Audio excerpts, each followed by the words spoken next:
Hello to the chicos and the chicas. Welcome back. Today we are going to dedicate a video to the Schliemann, but at the same time we are also dedicating the video to the legend himself, FourlanChurro. That's his name. That's the name of the guy who follows me on Twitch and also happens to be an avid chess player who likes my Chessable courses, and he actually really fell in love with my Schliemann recommendation from my beginners E4, E5 repertoire. And one of the greatest joys really for me as a chess coach is either to see my students to excel at chess, or people who get my courses offering me very positive feedback, enjoying the course, learning a lot, improving a lot, or scoring beautiful games when it comes to my opening courses. And so now I'm going to show you two games actually by the man himself. That's not the man himself.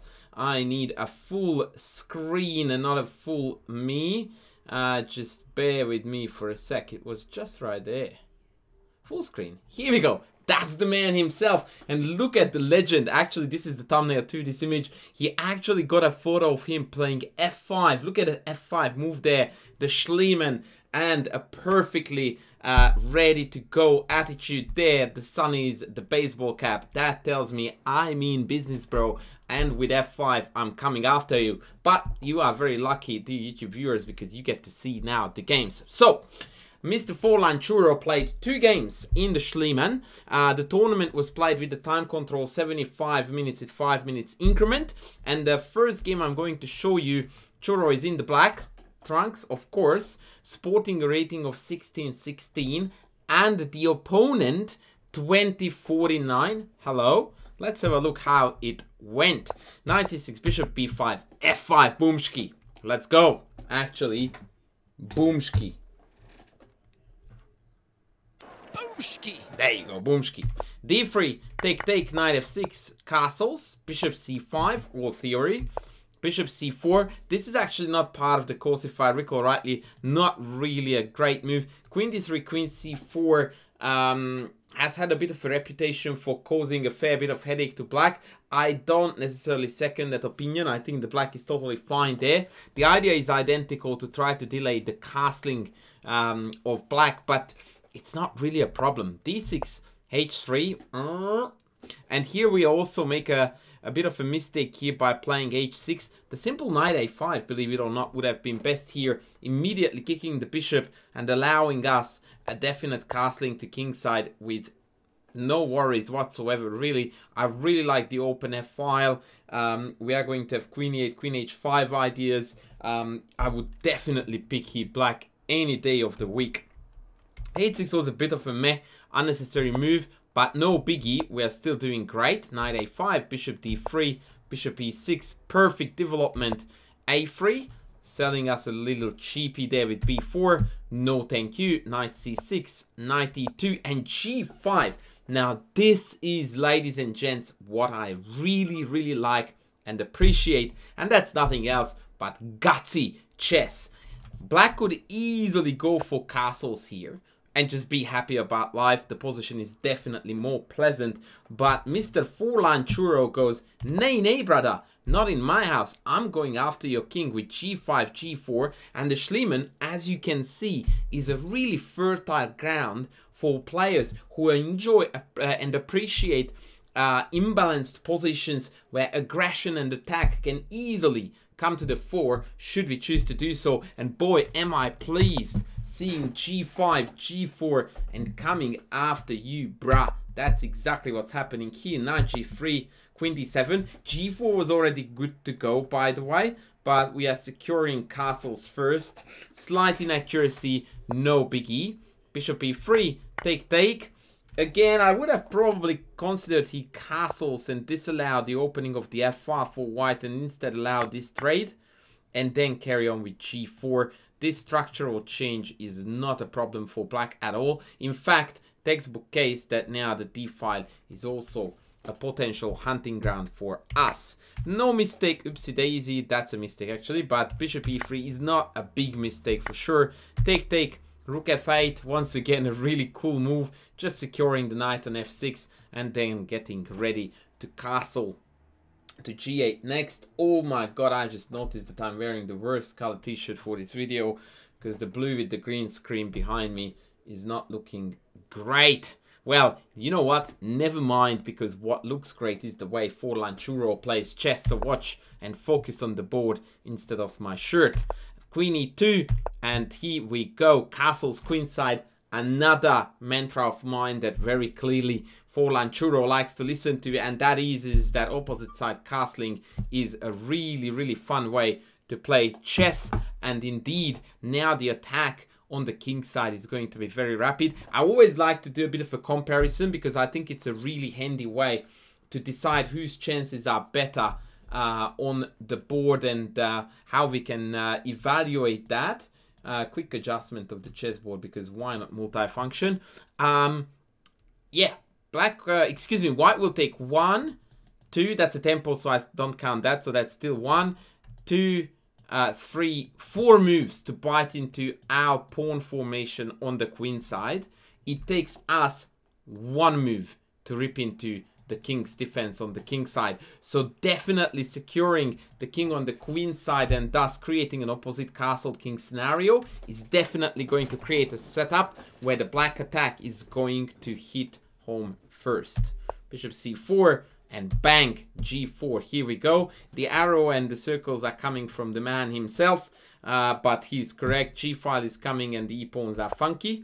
Knight h4, and white is entirely dead lost. And that, ladies and gentlemen, is after 18 moves of playing chess. We are down to -5. So the engine says that in point value, white is already a rook up. And that is with black being outparaded by more than 400 points.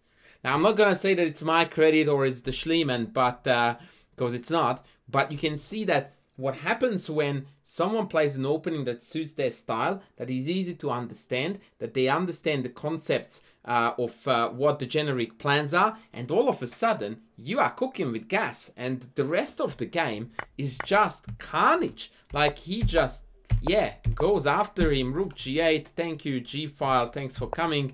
Double Irino, no problems. And then he even uses this very cute tactico. Check this out, knight f4. To separate the 2 rooks. Note that there was a filthy trap here with queen f7, knight takes d6, picking off the queen. Clever trick, but FourlanChurro says, no, no, no, not in my house, in true Dikembe Mutombo style. That is an awesome defense and attack at the same time, securing the capture of the f7 rook. And unfortunately, at this point, FourlanChurro's notation stopped because he went below 5 minutes, but he went on to win like an absolute champion. And if you thought that that was quite impressive, well, then let's have a look at the next game. Admittedly here, the rating gap is slightly smaller. The opponent here is 17-20 versus our 16-16, still more than 100 points. Boy, is he gonna get absolutely demolished. Check this out. Knight c6, bishop b5, f5, d3, tuck, tuck, knight f6, knight c3. And he says, and I'm so proud of him. The comment that you don't see here, but I'm going to show you because I am a kind dude, and why not coconut? Full screen, you see the comment of the player.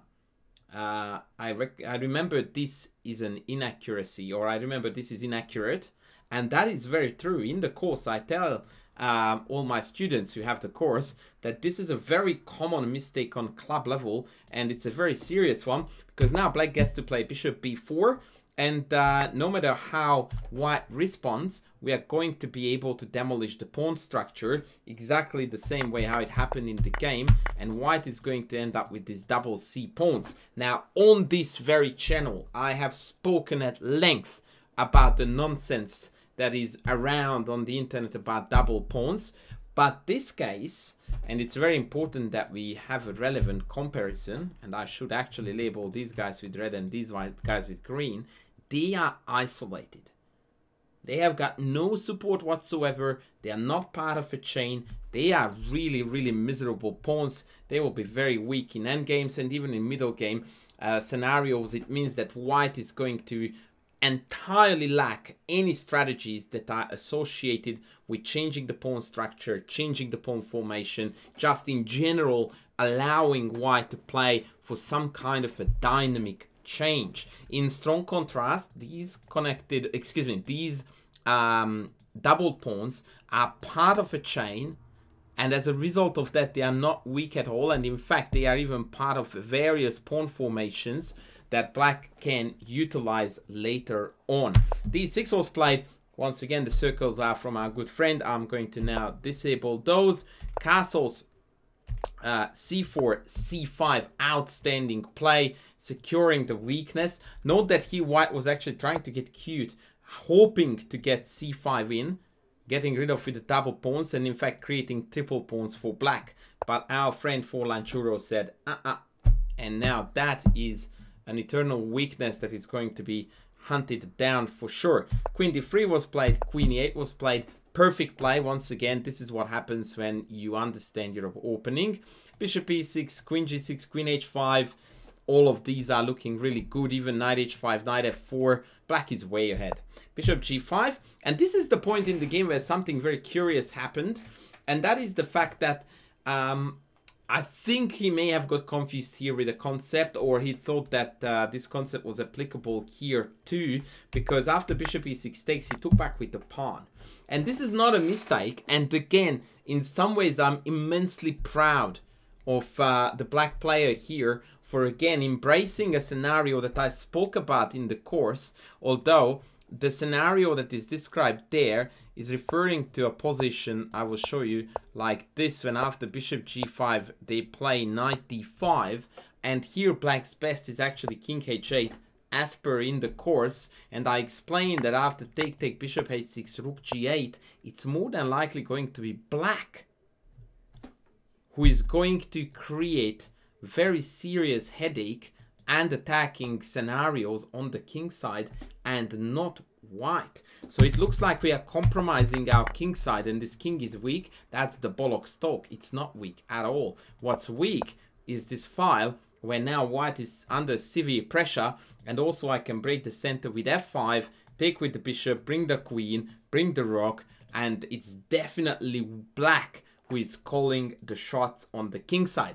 Now, I think that our friend got a little bit confused, or was happy to mix the two ideas, because here there's a simple positional kill to be had with knight h5, bishop e6, queen a4, knight f4, and just clean simple moves will win a very easy game for us. But he wanted to get adventurous, and he went like, you know what, I still like the g-file attack, let's go for that. My only comment to this is that here knight h4 seems to be a very sufficient method to deny f5, and without us playing f5, this attack is not going anywhere. But apart from this minor inaccuracy, this game is yet another ripper. Check this out. Queen f7, hurting the pawn, knight d2, and tada, f5 is good to go. For those of you who are avid Sicilian Sveshnikov players, you would know how good it feels to play that f5 move, free up the f-file, free up the bishop, and just have an awesome go at your opponent's position.